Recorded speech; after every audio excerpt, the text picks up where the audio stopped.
Yesus terbesar dan lebih besar dalam hidup kita. Yesus terlebih besar. Yesus terlebih besar di dalamku, di dalamku. Mari katakan, Yesus terlebih besar.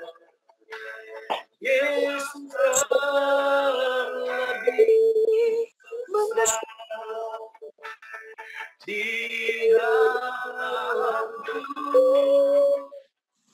selama-lamanya. Yesus terbesar.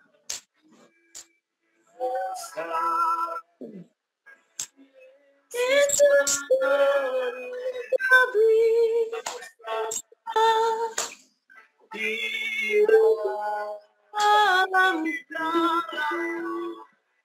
di dalamku.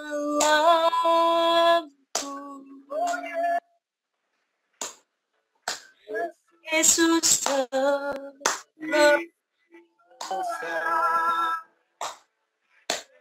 Yesus terlebih besar di dalamku selama-lamanya. Yesus terlebih besar. Yesus terlebih besar di dalamku, di dalamku.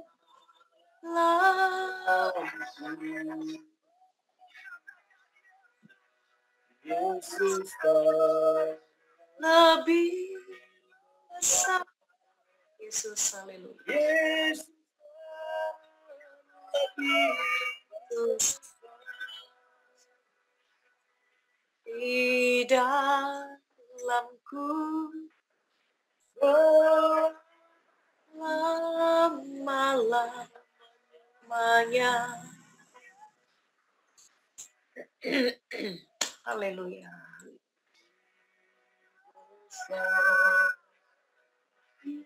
Yesus terlebih besar di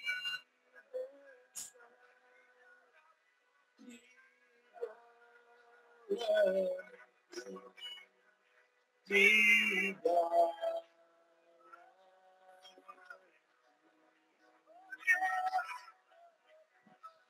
Yesus terlebih besar.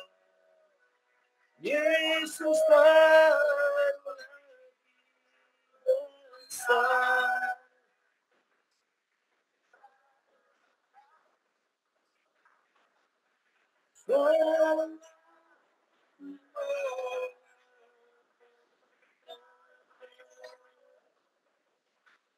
Di dalamku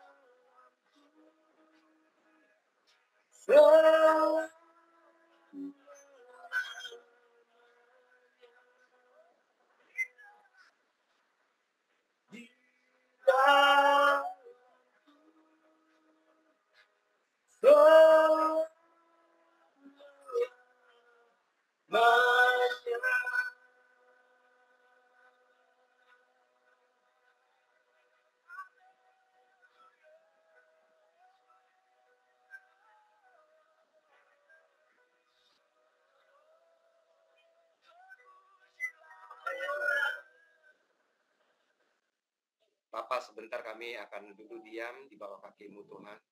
Mau belajar bersama-sama dengan teman-teman kami. Kami mau belajar kebenaran firman-Mu lebih lagi Tuhan. Biar kiranya Roh-Mu yang kudus mewahyukan setiap kebenaran firman-Mu yang akan hamba bagikan. Urapi bibir tanah liat ini Tuhan, biarlah kiranya Tuhan pengurapan baru, pengurapan double porsi Tuhan. Turun atas kami semua untuk Roh-Mu yang kudus mewahyukan segenap kebenaran firman-Mu. Terima kasih Bapa, di dalam nama Tuhan kami Yesus Kristus. Kami telah berdoa dan mengucap syukur. Terpuji-pujilah nama-Mu, Anak Gembala yang hidup dari kekal sampai selama-lamanya. Hanya di dalam nama Tuhan kami Yesus Kristus kami berdoa dan mengucap syukur. Haleluya. Amin. Baik, sebentar ya, saya bukakan dulu PowerPoint-nya.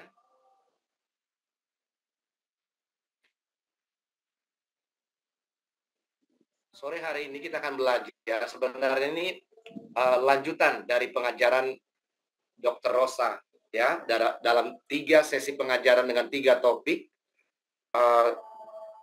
Secara fisik mereka terus-menerus didera sakit penyakit, ya. Tapi yang muncul ke permukaan, ini orang-orang ini ingin memberi kesan kepada saya mungkin sebagai owner atau kepada orang-orang di grup bahwa dia orang yang rohani, mengerti firman Tuhan, ya, baca firman Tuhan berpasal-pasal setiap hari. It doesn't guarantee, teman-teman. Ya, selama kutuk itu belum dicabut, belum dipatahkan, teman-teman dan saya akan terus hidup di bawah kutuk itu.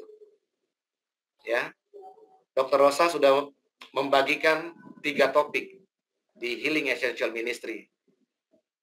Apa-apa saja penyebab sakit penyakit, ya. Beberapa jenis sakit penyakit terhubung dengan namanya roh-roh jahat, dan semua sakit penyakit karena roh-roh jahat, ya.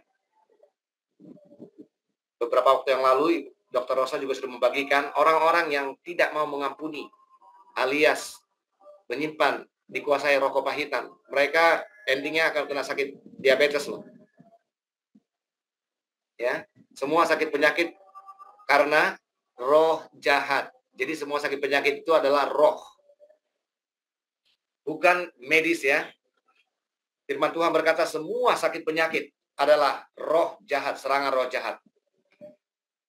Dan kalau saudara nggak mau hidup sesuai dengan firman Tuhan, tidak mau mengampuni, tidak mau melepaskan pengampunan, menyimpan kesalahan orang lain, jangan heran. Tubuh saudara akan terus-menerus didera sakit penyakit. Ya, ada satu anggota kita, saya nggak usah sebutkan namanya. Ya, dan nggak tanpa sengaja, dia konsultasi di suatu grup kedokteran, suatu grup kesehatan lah ya. Nah, di situ baru muncul aslinya kayak apa gitu loh. Tapi kalau di grup kan selalu kayak rohaninya kuat sekali gitu loh. Kemudian dia memberi kesan kepada kita bahwa dia orang yang rohani. Tetapi kita nggak bisa nipu orang. Apapun yang kita ungkapkan, kalau itu bukan suatu fakta yang sebenarnya, apa yang kita bagikan itu akan bercerita kebalikan loh ke orang-orang yang rohnya peka menerima pesan tersebut. Nah, kita semua, saya mau kita semua di grup Singa Yehuda sampai ke level itu. Jadi orang mau ngibulin saudara nggak bisa. Pesan yang sesungguhnya akan sampai ke manusia roh saudara, itulah dia. Oke? Baik, saya langsung saja ke slide pertama. Arti berkat menurut KBBI, Kamus Besar Bahasa Indonesia ya. Definisi berkat dan kutuk, supaya kita tahu kenapa kita sebagai anak-anak Tuhan yang sudah ditebus oleh darah Kristus harus hidup di bawah berkat. Ya. Berkat di pengertian di sini bukan harta benda loh ya, bukan finansial. Tapi hidup dalam kekayaan rema firman Tuhan, kekayaan hadirat Tuhan dalam hidup kita. Makanya kita kemanapun pergi, hadirat Tuhan ngikut. Ya, saudara pergi ke tempat kegelapan yang paling gelap, langsung tersingkap tuh. Karena terang yang ada pada saudara menyingkapkan kegelapan di situ. Oke? Berkat adalah karunia Tuhan yang membawa kebaikan dalam hidup manusia. Ya.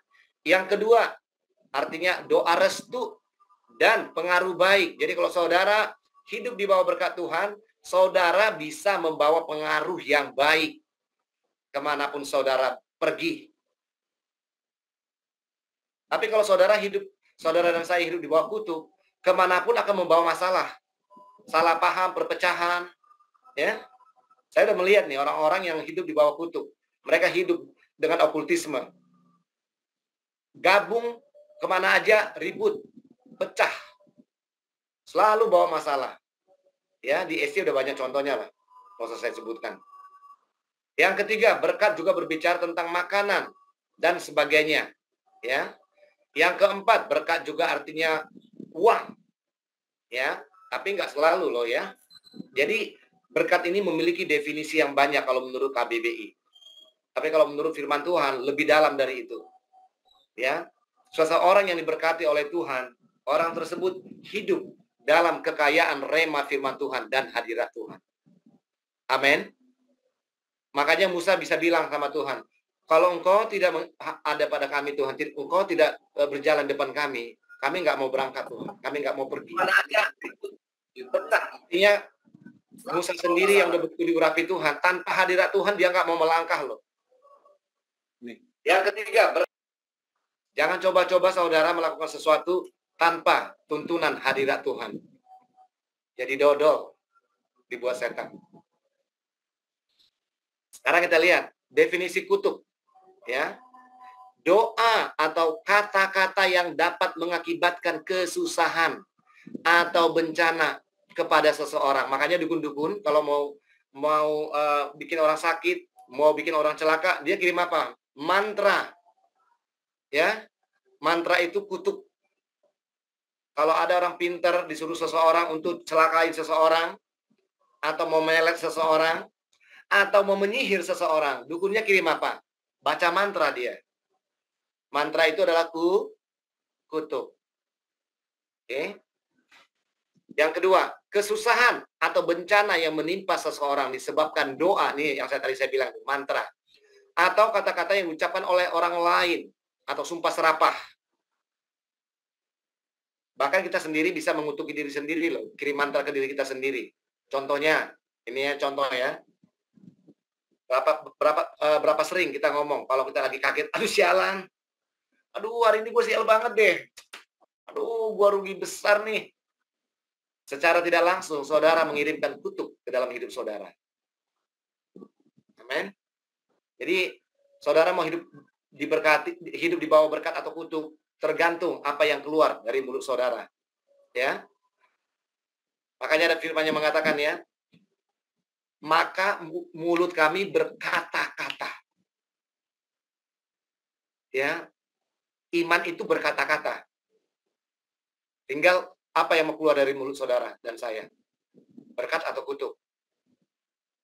Yang berikutnya, kutuk juga berarti melakukan suatu kegiatan, yaitu mengutuki.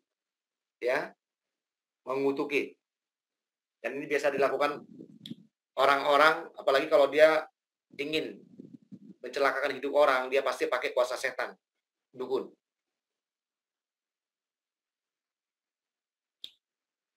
Baik, sekarang kita belajar di ulangan 11 dan ulangan 28 bahwa ketaatan mendatangkan berkat dan ketidaktaatan mendatangkan kutuk. Simpel sebenarnya ikut Tuhan itu ya, teman-teman ya. Taat atau tidak, itu doang. Nggak susah. Ya, setelah saudara dan saya lahir baru, dibaptis Roh Kudus, tinggal momennya adalah untuk hidup berkemenangan terus-menerus, taat atau tidak. Kita buka sama-sama ulangan 11.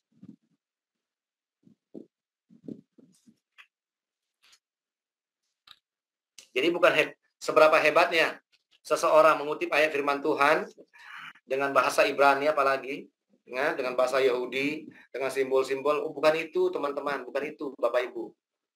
Your obedience does. Ketaatan saudara.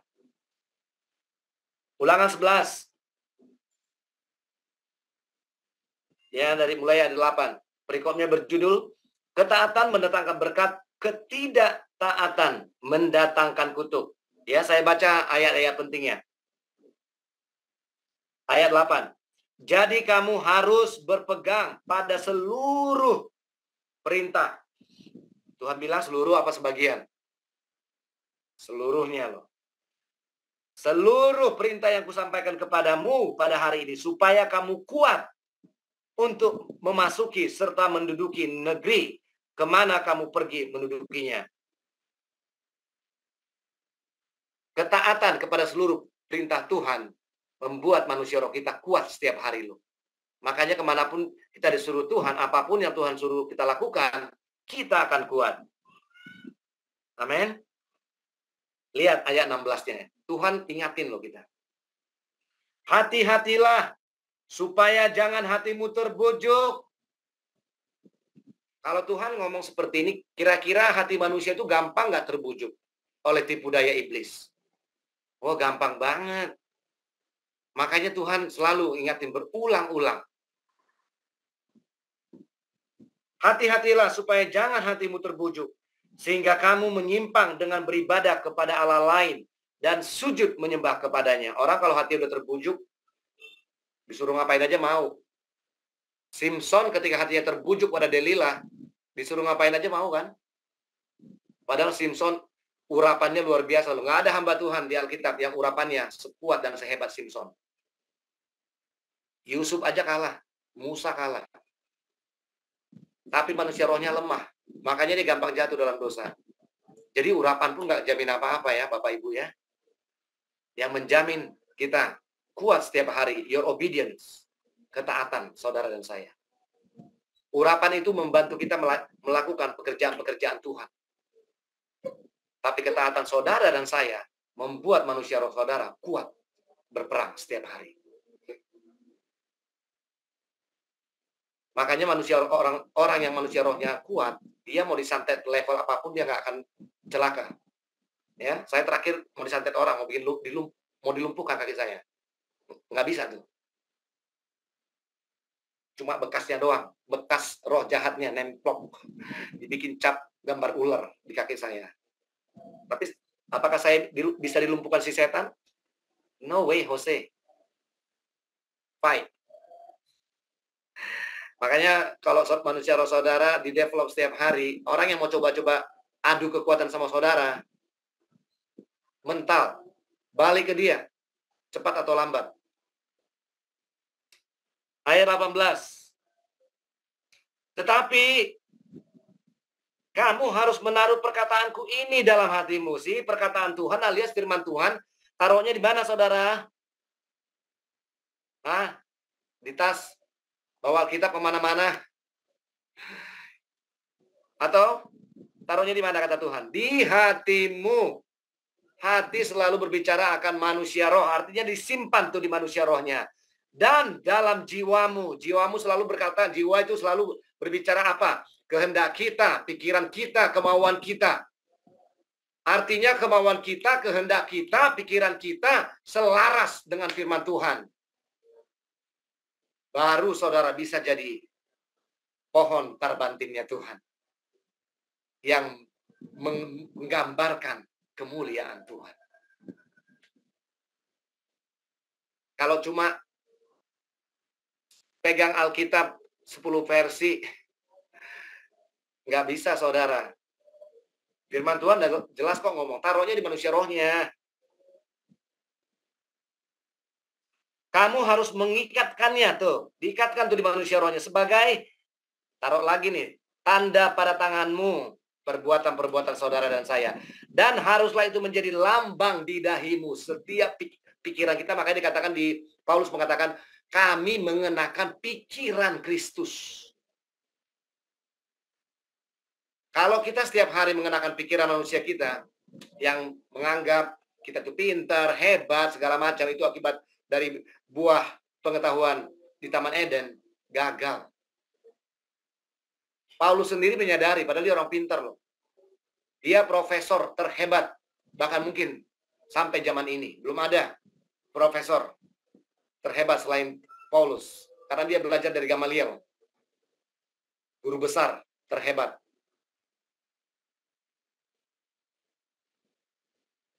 Kamu harus mengajarkannya. Tuh, orang nggak akan bisa ngajarin kecuali dia udah lakukan tuh di ayat 18. Kamu harus mengajarkannya kepada anak-anakmu dengan membicarakannya alias ngomong. Di meja makan ngomong. Pas lagi ngobrol-ngobrol ngomong tentang kehebatan Tuhan, kebesaran Tuhan, firman Tuhan. Ya. Apabila engkau duduk di rumahmu dan apabila engkau sedang dalam perjalanan, apabila engkau berbaring, bahkan baru tidur aja lu lagi baringan aja tuh. Tuhan suruh ngomong apa? Apabila engkau bangun tidur langsung haleluya. Terpujilah Tuhan gunung batuku yang mengajari tanganku untuk bertempur dan jari-jariku untuk berperang. Langsung firman Tuhan yang diucapkan. Enggak bangun tidur terus tangannya ngeraba-raba cari handphone gitu loh. At least setiap bangun, saya ngomong apa adanya, setiap bangun, saya kalaupun saya enggak, manusia roh saya enggak mendorong satu firman Tuhan di manusia roh saya itu diucapkan, paling tidak saya ngomong, terima kasih Tuhan Yesus untuk hari yang baru. Terima kasih untuk penyertaanmu sepanjang malam tadi. Ayat 20. Engkau harus menuliskannya pada tiang pintu rumahmu dan pintu gerbangmu. Di rumah, di kamar tuh ada ayat-ayat firman Tuhan yang tertera ya. Supaya panjang umurmu dan umur anak-anakmu di tanah yang dijanjikan Tuhan dengan sumpah kepada nenek moyangmu untuk memberikannya kepada mereka selama ada langit di atas bumi. Jadi orang yang melekatkan hidupnya pada firman Tuhan, jangan heran, umurnya akan panjang. Demikian juga umur anak-anaknya, anak cucu cicitnya. Umur panjang dalam kelimpahan Tuhan loh ya. Bukan umur panjang sakit-sakitan. Itu nanti hidup itu kutuk dong. Ada orang umurnya panjang. Bisa lebih dari 100 tahun. Tapi hidupnya digunakan hanya untuk mencelakakan orang. Itu hidup terkutuk namanya. Bukan hidup dalam berkat. Ya. Ayat 26-nya. Lihatlah, aku memperhadapkan kepadamu pada hari ini berkat dan kutuk. Berkat apabila kamu mendengarkan perintah Tuhan Allahmu yang kusampaikan kepadamu pada hari ini. Dan kutuk jika kamu tidak mendengarkan perintah Tuhan Allahmu dan menyimpang dari jalan yang kuperintahkan kepadamu pada hari ini dengan mengikuti Allah lain yang tidak kamu kenal. Jelas ya? Jelas di ayat 26 dan 28 ini. Tuhan sendiri yang ngomong loh. Umat Tuhan, saya perhadapkan lo pada kamu nih. Kamu mau memilih berkat atau kutuk nih?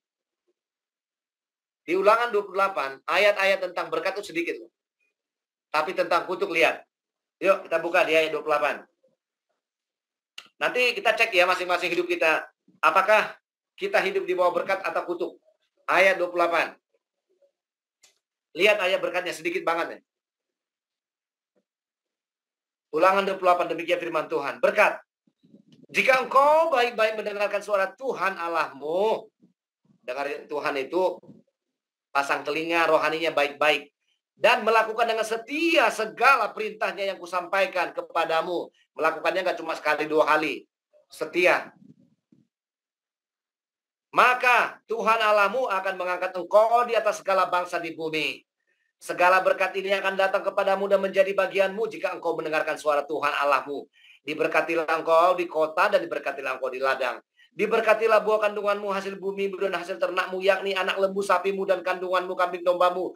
Diberkatilah bakulmu dan tempat adonanmu. Diberkatilah engkau pada waktu masuk dan diberkatilah engkau pada waktu keluar. Dan seterusnya. Nanti saudara bisa baca sendiri. Tapi lihat. Ayat tentang kutuknya panjang banget nih. Lihat ya. Saya bacakan sebagian, nanti saudara baca sendiri di rumah ya. Tetapi jika engkau tidak mendengarkan suara Tuhan Allahmu dan tidak melakukan dengan setia segala perintah dan ketetapannya yang kusampaikan kepadamu pada hari ini, maka segala kutuk ini akan datang kepadamu dan mencapai engkau. Terkutuklah engkau di kota, dan terkutuklah engkau di ladang, terkutuklah bakulmu dan tempat adonanmu, dan lain sebagainya. Lihat, saya mau bacakan ayat-ayat yang saya highlight waktu saya baca ini, belajarin sama Tuhan ya. Tuhan akan mendatangkan kutuk, huru-hara, dan penghajaran ke antaramu dalam segala usaha yang kau kerjakan. Alias kalau berusaha, buka usaha, bangkrut terus. Ya.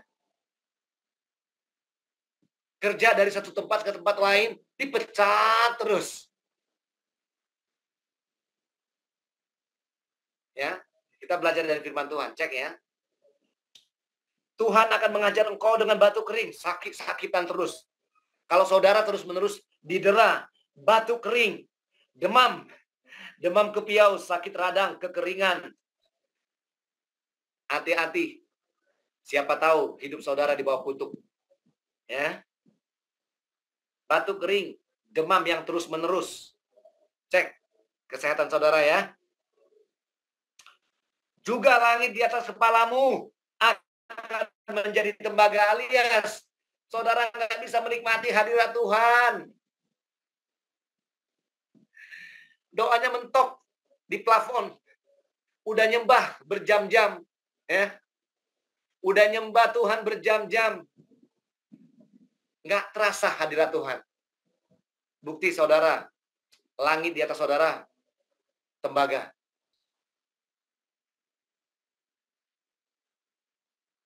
Dan tanah yang di bawah pun menjadi besi. Alias kemanapun saudara nggak jadi berkat. Tuhan akan menurunkan hujan abu dan debu ke atas negerimu.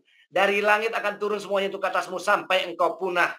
Kalau versinya sekarang nih, yang kita hidup di penghujung akhir zaman, itu racun chemtrail akan bisa mencelakai saudara dan saya. Tapi kalau kita hidup di bawah perlindungan Tuhan, racun chemtrail itu nggak akan mencelakai kita. Amin. Lihat ayat 27, saya lompat ya. Saya highlight yang benar-benar ini buat kita ini belajar nih dan ngecek hidup kita.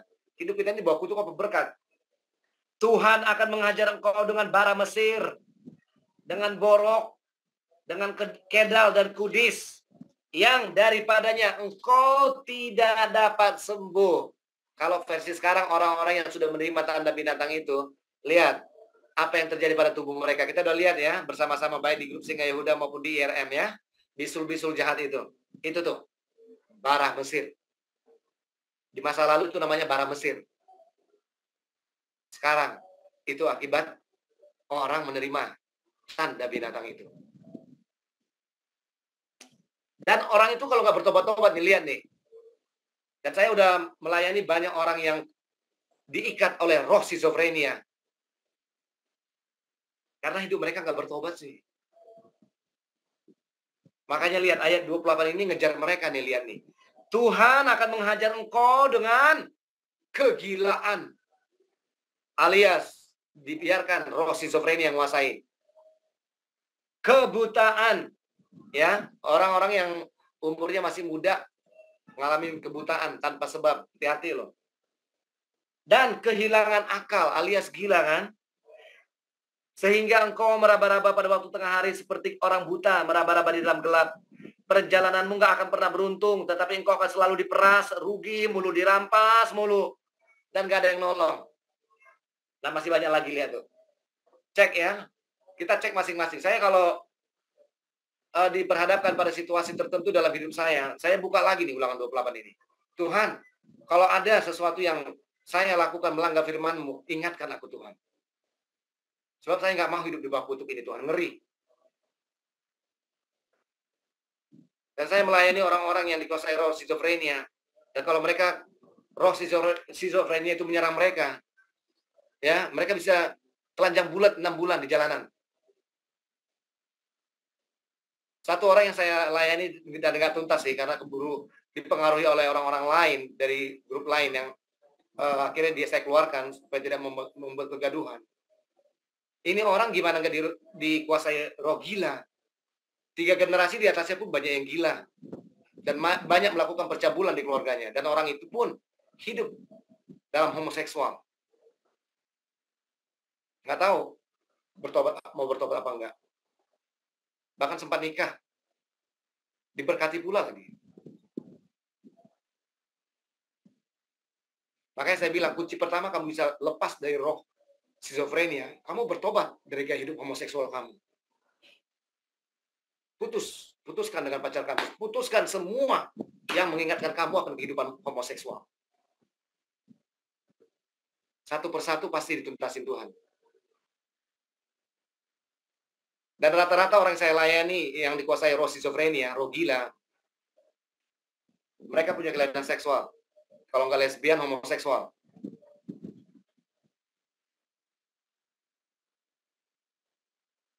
Nanti saya ajarin gimana kita merubah kutuk menjadi berkat. Oke, saya lanjut slide selanjutnya. Penyebab kutuk dan tanda-tanda orang hidup di bawah kutuk. Ya, kita simak satu persatu ya. Pertama, orang-orang menyembah berhala, terlibat praktek okultisme, meramal nasib, spiritisme, menyimpan jimat, mantra, dan lain sebagainya. Dan saya sudah perhatikan, setiap orang yang saya layani yang dikuasai oleh roh skizofrenia, mereka keluarganya terlibat okultisme, terlibat perdukunan. Kita buka Keluaran 20 ayat 3 sampai 5.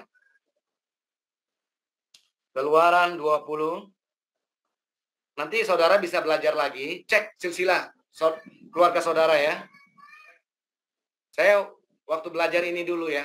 Waktu pertama sekali saya lahir baru dipenuhi Roh Kudus, Tuhan tunjukkan loh, dosa 3 generasi di atas orang tua saya. Jadi dosa generasi bapak dan mama saya, opung ya bapak dan mama saya, 3 generasi. Gak heran loh, oh ternyata ada bapak tua itu jadi gila loh gara-gara ini loh. Mereka suka main dukun loh. Oh ternyata mereka begini loh. Kayak film.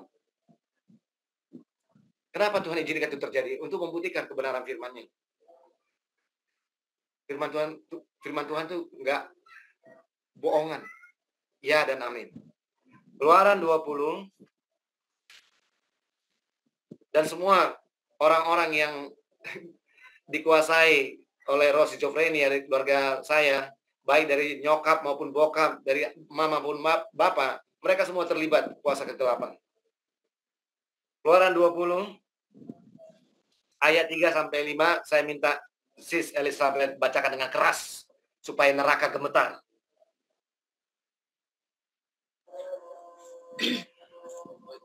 Keluaran 20 ayat 3 sampai 5. Jangan ada padamu Allah lain di hadapanku.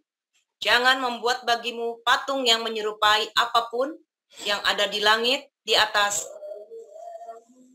atau yang ada di bumi di bawah, atau yang ada di dalam air di bawah bumi. Jangan sujud menyembah kepadanya atau beribadah kepadanya, sebab aku Tuhan Allahmu adalah Allah yang cemburu, yang membalaskan kesalahan bapa kepada anak-anaknya, kepada keturunan yang ketiga dan keempat dari orang-orang yang membenci aku. Amin. Perhatikan ya. Aku Allah yang pencemburu loh. Aku akan membalaskan kesalahan bapak kepada anak-anaknya. Sampai berapa generasi? 3, 4 generasi. Dan orang-orang gila yang saya layani ini, mereka gila tapi mereka normal loh hidupnya sehari-hari. Mereka aktif kok di grup. Di berbagai grup saya lihat loh. Tapi mereka dikuasai oleh roh skizofrenia. Mereka akan jadi manusia lain ketika roh itu menguasai mereka seluruhnya dan mendrive mereka. Baru kelihatan gilanya. Tapi kalau orang nggak peka, mereka nganggap tuh orang biasa loh. Ya, saya kalau melihat di grup-grup, saya kan ada di berbagai grup ya. Walaupun di grup lain, saya nggak terlalu aktif. Tapi kalau saya perhatikan dari chattingannya aja, dan Roh Kudus kasih kesaksian di saya, oh ini begini, ini begitu. Dan kalau saya terhubung dengan orang yang saya cross check, benar loh. Dan orang-orang yang saya layani, orang-orang gila yang saya layani, 3-4 generasi di atas mereka, ada yang gila juga.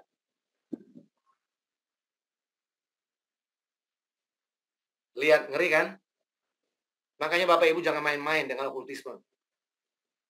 Ya, kalau sudah percaya Tuhan Yesus, ya, tapi masih ke dukun, masih ke pengasihan, minta penglaris ini itu. Saudara persis seperti di ayat 35 ini, menduakan Tuhan. Dan Tuhan itu Allah yang pencemburu loh. Namanya cemburuan. Jangankan Tuhan ya, pasangan hidup saudara aja kalau selingkuh, saudara cemburu nggak? Pasti cemburu. Kalau nggak cemburu nggak waras, nggak normal.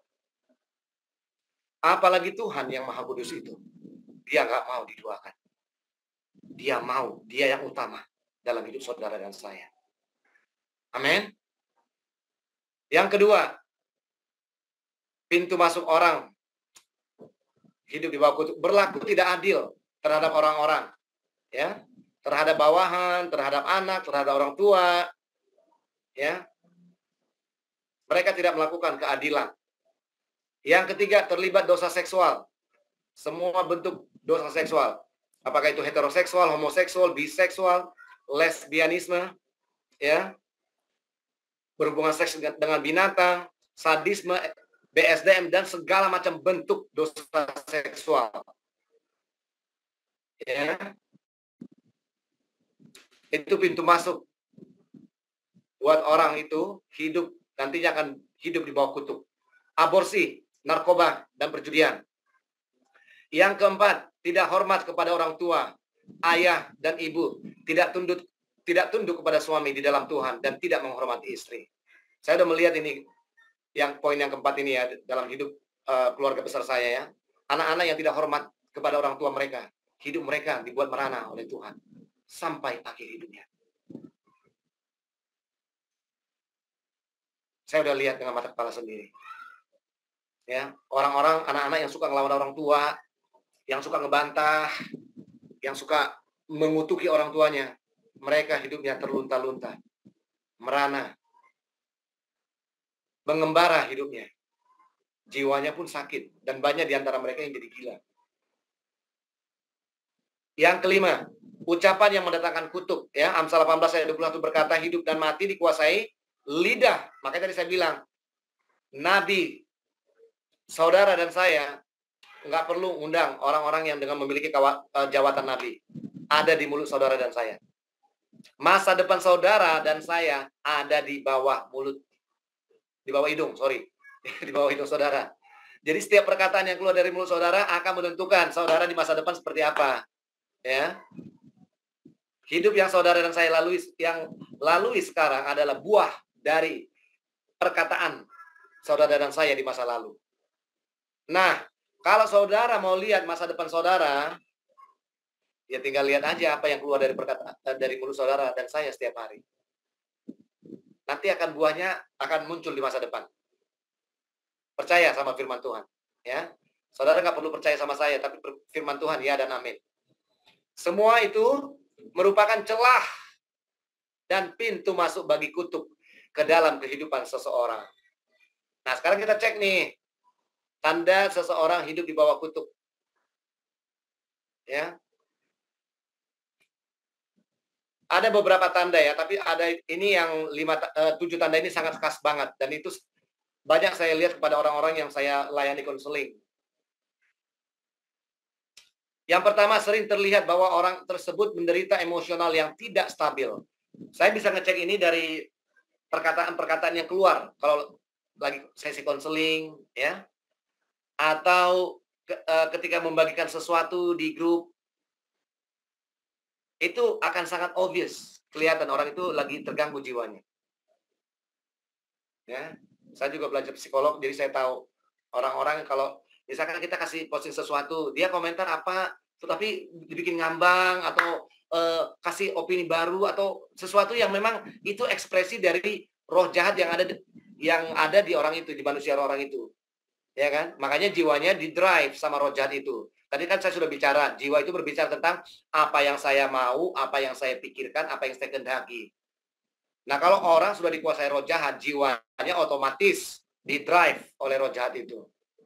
Makanya bukan keinginannya lagi yang muncul, bukan keinginan manusia utuh yang Tuhan mau yang muncul.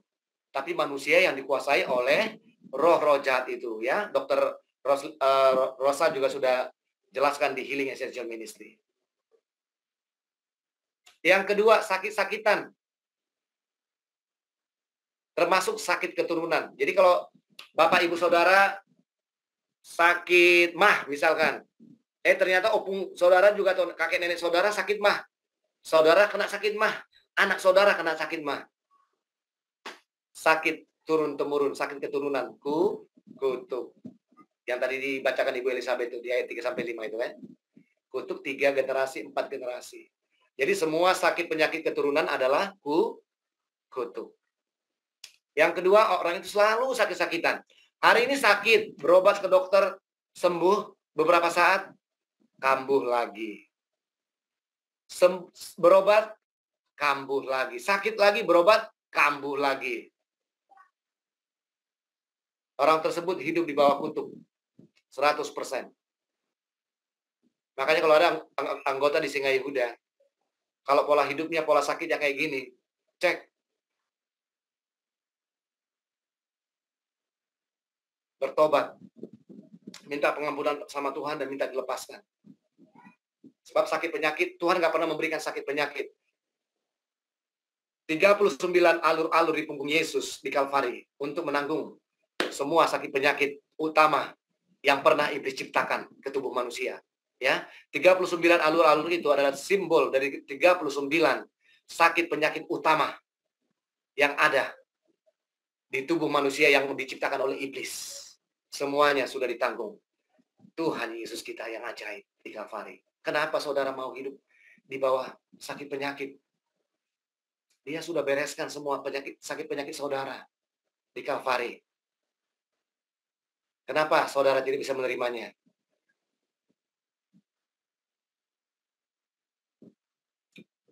Yang ketiga, kemandulan, keguguran, dan masalah wanita lainnya sebagai kutuk terhadap Hawa. Kejadian 3 ayat 16. Saya baca sebentar ya sebelum saya jelaskan ya. Itu Reslina saya minta tolong bacakan dengan keras. Kejadian 3 ayat 16. Tadi udah dibagikan Sis Eno nih di grup. Kejadian 3 ayat 16. Ayat 16. Firman-Nya kepada perempuan itu, susah payahmu waktu mengandung akan kubuat sangat banyak. Dengan kesakitan engkau akan melahirkan anakmu. Namun engkau akan berahi kepada suamimu, dan ia akan berkuasa atasmu. Ya, dan ini tadi poin yang juga dijelaskan di grup ya, bahwa tipu daya dunia kedokteran yang membuat wanita kan mau praktis toh, supaya nggak terasa sakit, disesar dan lain sebagainya. Sis Ena udah membagikan penjelasan dan saya bagikan juga postingan yang mendukung penjelasan kejahatan dunia farmasi dan kedokteran ini. Lihat firman Tuhan, aku akan mengadakan firman-Nya kepada perempuan itu, susah payahmu waktu mengandung akan kubuat. Jadi dia wajar seorang perempuan susah payah dia kalau lagi dia mengandung dan kesakitan kalau dia mau melahirkan anak. Nggak ada perempuan kalau mau melahirkan anaknya normal, nggak kesakitan. Firman Tuhan ngomong seperti itu. Dibuat sakit, nggak apa-apa akibat kutuk pelanggaran Hawa di Taman Eden. Tapi memang itu normal tanda petik ya. Sebagai seorang wanita. Dunia modern mengiming-imingi supaya nggak terasa sakit. Oh, disesar, diinduksi, di ini, dikasih itu, kasih ini.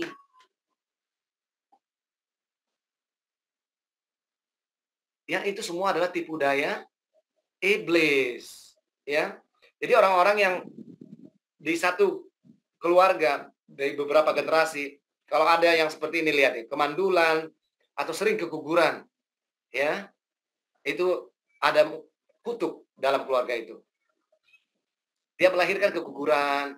Saya punya saudara jauh sih ya. Itu dia untuk punya anak lama sekali. Karena setiap hamil nggak sampai 3 bulan gugur. Nggak sampai 3 bulan gugur. Sampai akhirnya dia ngerti akan hal ini. Dipatahkan tuh kutuk-kutuk dalam hidupnya, kutuk-kutuk mandulan tuh. Baru bisa dia punya anak. Demikian juga orang-orang yang mandul. Ya, apalagi kalau ada di beberapa generasi. Itu pasti ada kutuk di keluarga itu. Ya, sebab Tuhan nggak menciptakan kita ini mandul. Kan Tuhan ngomong, berkembang biaklah, beranak cuculah, dan penuhilah bumi. Ya, makanya program keluarga berencana pun tipu daya dari si elit global. Tuhan nggak pernah suruh Kabil. Nggak ada firman Tuhan suruh beranak cuculah, tapi cukup 2 ya. 1 laki, 1 perempuan. Nggak ada firmannya kayak gitu. Kita dibohongi dan ditipu kan. Firman Tuhan ngomong apa? Beranak cuculah, dan penuhilah bumi.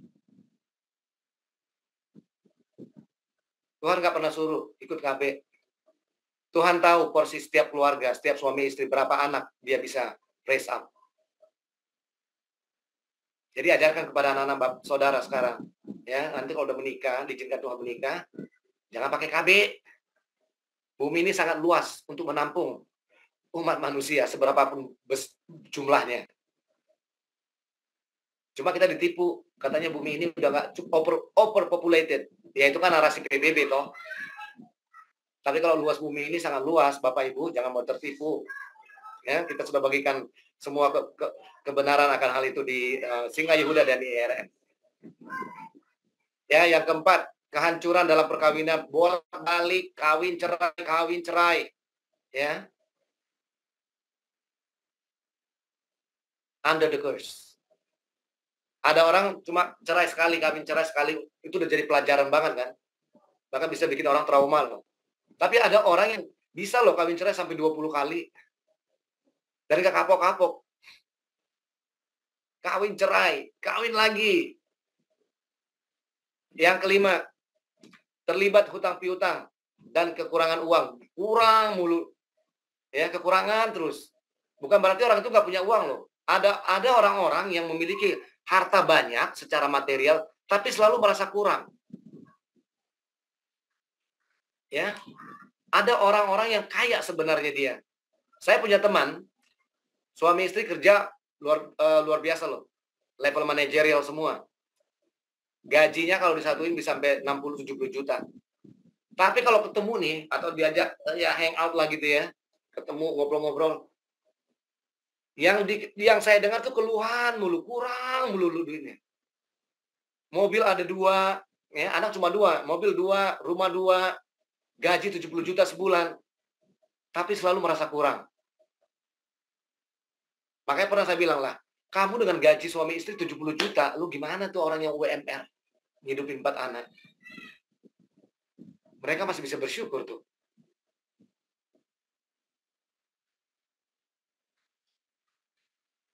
Yang keenam, kecelakaan yang terus-menerus. Ya, ada orang-orang yang sering mengalami kecelakaan. Saya juga ada teman seperti itu. Kecelakaan hari ini, berobat kan, diobatin, sembuh nih sebulan kemudian. Naik motor lagi minggu depannya, celaka lagi, gitu terus terpola. Ada kutuk dalam hidup orang itu. Yang ketujuh, ancaman kematian tak wajar atau mati muda. Ya, saya juga mengenal satu keluarga. Dalam keluarga ini di 4 generasi selalu ada yang mati muda. Selalu. Dan dari beberapa bersaudara mereka, setiap punya anak, dari beberapa bersaudara ini ada yang mati muda. Kutuk. Ya. Nah, ini penyebab kutuk dan tanda hidup di bawah kutuk. Saya sudah jelaskan, nanti kita cek hidup kita masing-masing. Apakah kita ada di bawah kutuk atau di bawah berkat. Slide berikutnya. Bagaimana mematahkan kutuk menjadi berkat. Jadi kunci berkat menurut firman Tuhan itu berbeda dengan kunci berkat menurut cara-cara atau duniawi atau penilaian duniawi. Ya. Kalau orang dunia mengatakan kamu hidup dalam berkat kalau kamu punya harta yang banyak, punya uang yang banyak. Tapi kalau menurut firman Tuhan beda, ya. Jadi kunci berkat menurut firman Tuhan adalah yang tadi tuh, Ulangan 28 ayat 1 dan 2. Jika engkau baik-baik, kalau dalam bahasa Inggrisnya carefully listen. Jika engkau baik-baik mendengarkan suara Tuhan Allahmu. Jadi kalau kita dengar suara Tuhan, Tuhan ngomong apa nih sama kita nih hari ini? Nggak cuma dengerin doang loh ya. Diapain? Lakukan dengan setia segala perintahnya yang kusampaikan kepadamu. Maka segala berkat ini akan datang kepadamu dan menjadi bagianmu. Apapun itu, kalau kita dengar suara Tuhan, cepat respon. Saya ambil contoh kecil ya, membagikan pengalaman saya ya, untuk dalam saya menjalankan komunitas ya. Saya kalau dengar suara Tuhan ngomong, berkati si Anu. spesifik Tuhan ngomong jumlahnya sekian, berkati si anu jumlahnya sekian. Itu saya nggak nawar sama Tuhan. Sebab kalau Tuhan yang nyuruh, pasti ada dananya. Nggak mungkin Tuhan suruh saya melakukan sesuatu yang nggak ada. Ya kan? Tuhan itu juga make sense loh. Tuhan nggak pernah suruh melakukan kita sesuatu yang kita nggak mampu, kita nggak sanggup.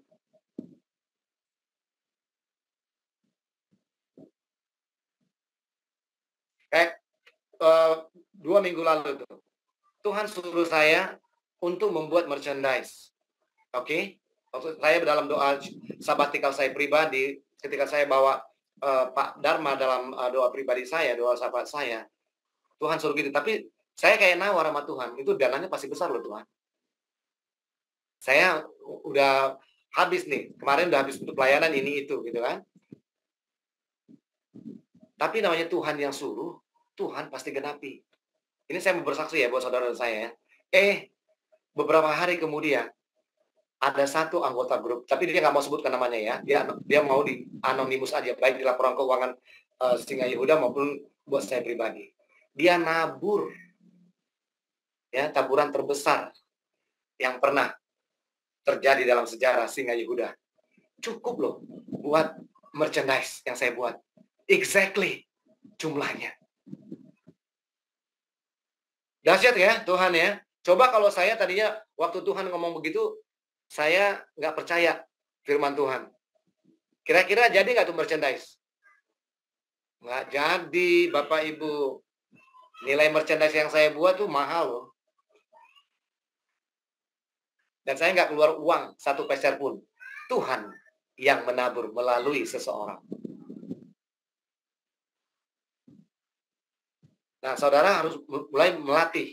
Kalau dengar suara Tuhan, ya lakukan. Baru kita lihat diberkati. Jadi kunci berkat menurut firman Tuhan adalah, itu termasuk dalam hal-hal lain ya, bukan cuma dalam hal keuangan. Saya pernah sakit, ini saya bagikan lagi kesaksiannya. Saya merasa demam, nggak enak banget ya malam itu ya.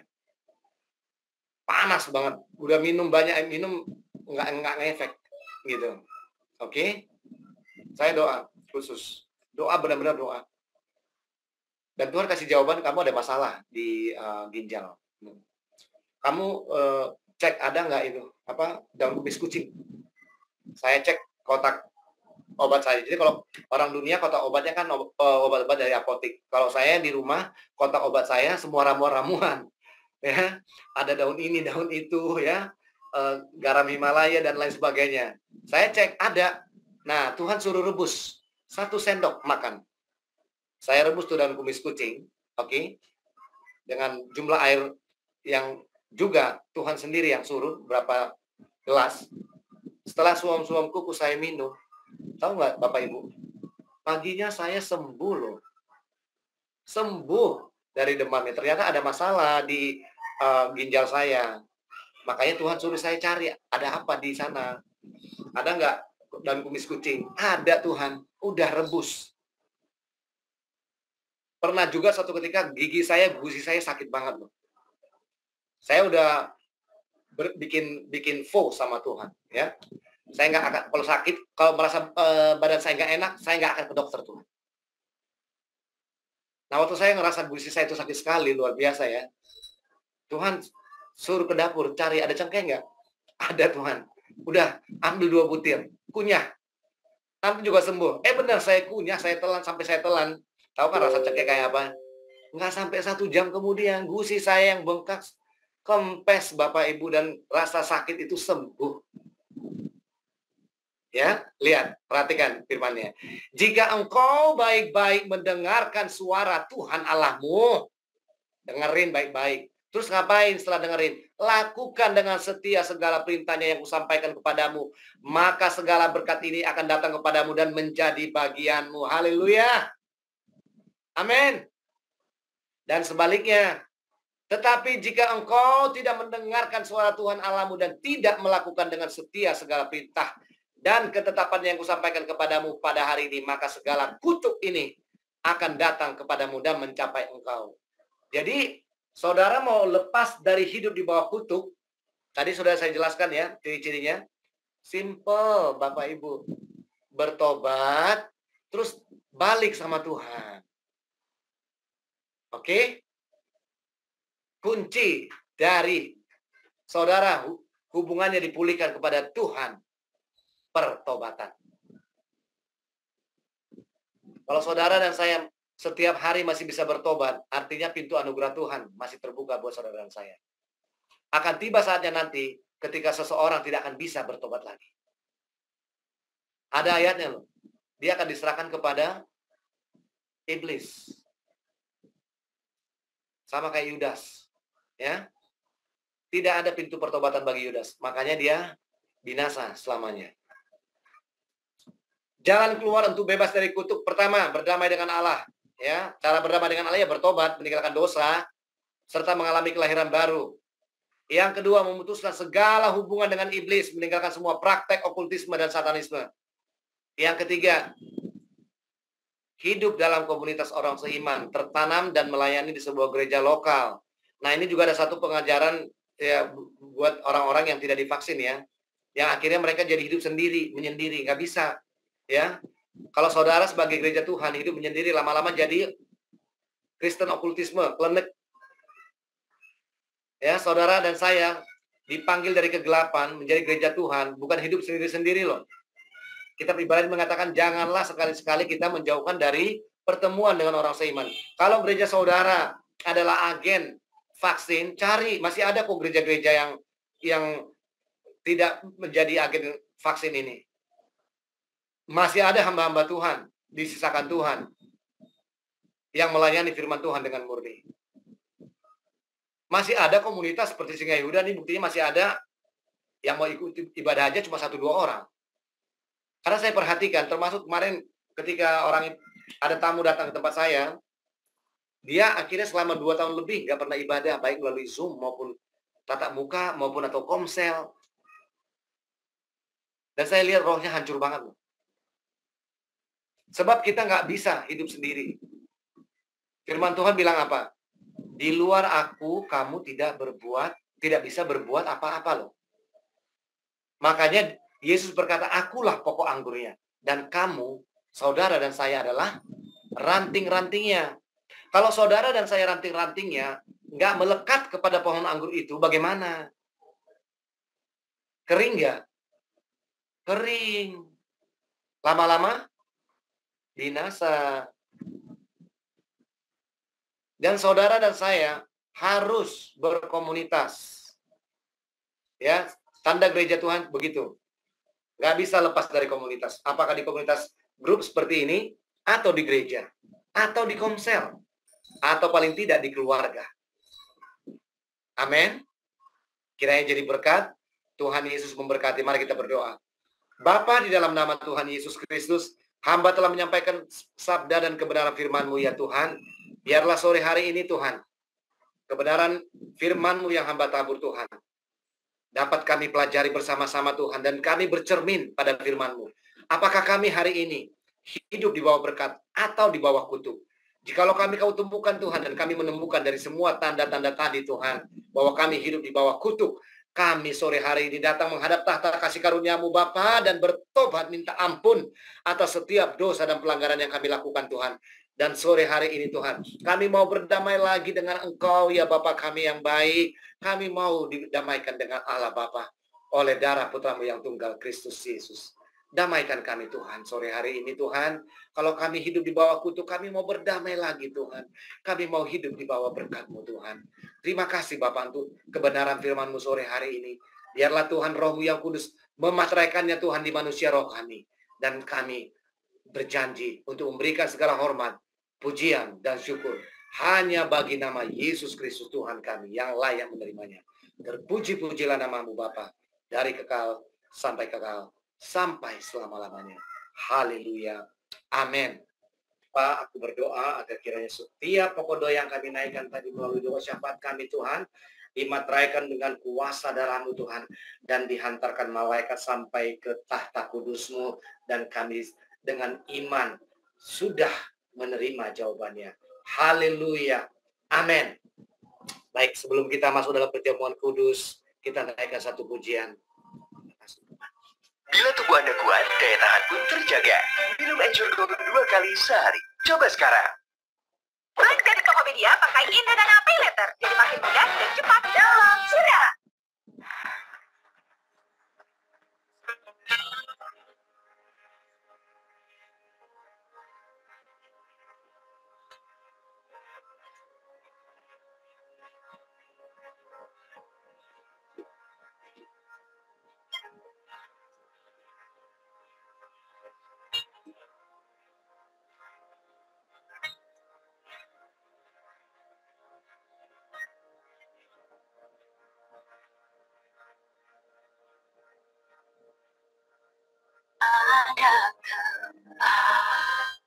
Yang mulia anugerah tercurah, Kau berikan hidup sebagai kasih dosa.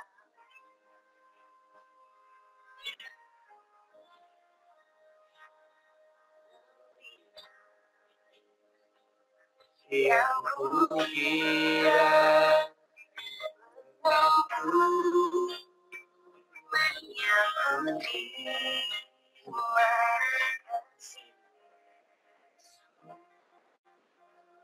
yang abadi mengalir di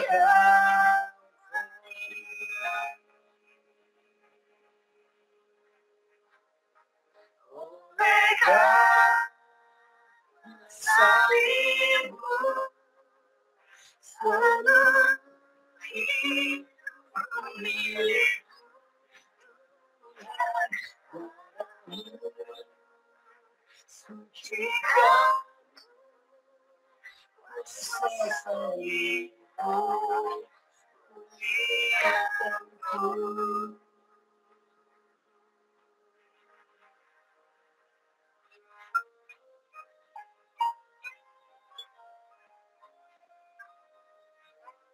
Lebih dari yang kukira mampu dan yang kuterima, kasih Yesus yang mengalir kasih.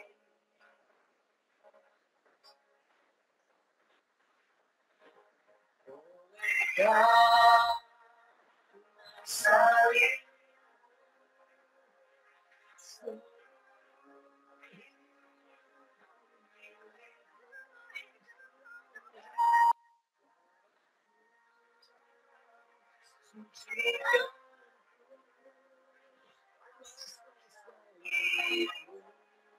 pulih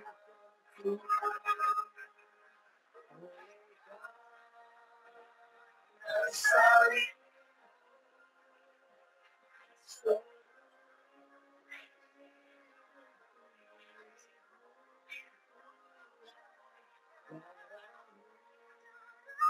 sucikan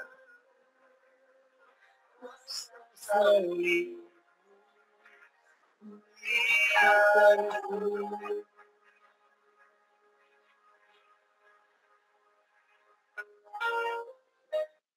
Terima kasih Tuhan. Mari teman-teman kita siapkan roti perjamuan dan anggur. Kita melakukan ini setiap kali kita ingat akan pengorbanan Kristus di Kalvari. Amin. Seandainya Bapa kita yang di surga tidak mengorbankan putranya yang paling dikasihinya, kita tidak memiliki pengharapan selama kita hidup di bumi ini. Itu sebabnya di firman dikatakan karena begitu besar kasih Allah akan dunia ini, sehingga ia mengaruniakan anaknya yang tunggal, supaya kita yang percaya padanya tidak binasa, melainkan beroleh hidup yang kekal. Sore hari ini saat kita kembali melakukan sakramen perjamuan ini, kita mengingat pengorbanan Kristus di Kalvari. Amin. Mari kita angkat tinggi-tinggi roti perjamuan. Sebab apa yang telah kuteruskan kepadamu telah aku terima dari Tuhan, yaitu bahwa Tuhan Yesus pada malam waktu ia diserahkan, mengambil roti dan sesudah itu ia mengucap syukur atasnya. Ia memecah-mecahkannya dan berkata, inilah tubuhku yang diserahkan bagi kamu, perbuatlah ini menjadi peringatan akan aku. Mari kita makan dengan ucapan syukur di dalam nama Tuhan Yesus Kristus.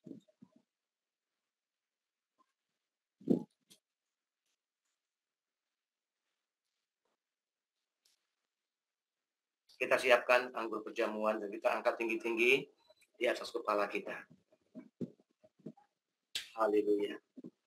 Demikian juga ia mengambil cawan sesudah makan lalu berkata, cawan ini adalah perjanjian baru yang dimeteraikan oleh darahku. Perbuatlah ini setiap kali kamu meminumnya menjadi peringatan akan aku.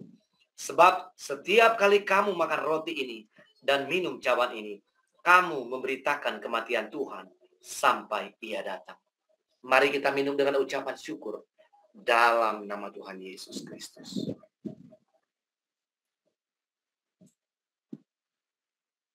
Bapa, sekali lagi kami mengucap syukur atas pengorbanan putramu yang tunggal, Kristus Yesus Tuhan kami.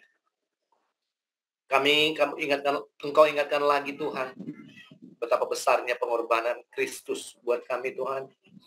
Seandainya Tuhan Yesus memilih keinginannya sendiri, tidak memilih keinginan Bapa, kami hari ini sudah binasa Tuhan, dan kami hidup selama di bumi tidak memiliki pengharapan. Namun karena ketaatannya kepadamu Bapa, sehingga dia memilih kehendak Bapa untuk menyelamatkan kami orang-orang berdosa. Kami mau berterima kasih Bapa sekali lagi atas pengorbanan putramu Tuhan kami Yesus Kristus. Kami mau bersyukur sekali lagi dan ingat lagi kebaikannya. Haleluya. Amin. Baik, Bapak Ibu, kita tetap semangat untuk terus berjalan dalam kehendak Tuhan dan memberitakan kebenaran. Jangan pernah takut apapun yang menghalangi kita. Amin. Ingat, kunci dari kita untuk selalu ada dalam keberanian ilahi adalah firman Tuhan berkata, jikalau seseorang mengasihi nyawanya, ia akan kehilangan nyawanya. Tetapi jika kita tidak menyayangi nyawa kita untuk kebenaran dan gara-gara Kristus, kita akan menerimanya kembali, Bapak Ibu. Amin. Jadi selalu kita taruh di manusia roh kita keberanian ilahi. Kita nggak perlu takut menyuarakan kebenaran dan firman.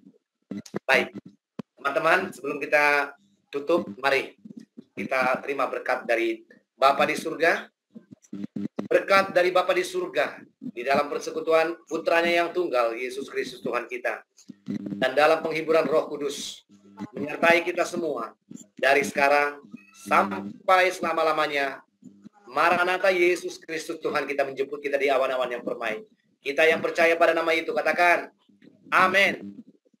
Sampai jumpa di ibadah kita Sabtu depan. Kita berdoa bersama-sama supaya Sabtu depan, jika memungkinkan jadwalnya Pak Yer atau Pak Daniel bisa mengisi di Singa Yehuda. Ya, sampai hari ini belum ada feedback kepada saya karena mereka berjanji kalau ada waktu kosong langsung info ke saya. Kita doa ya. Sampai ketemu Sabtu depan. Tuhan Yesus memberkati. Shalom. Memberkati.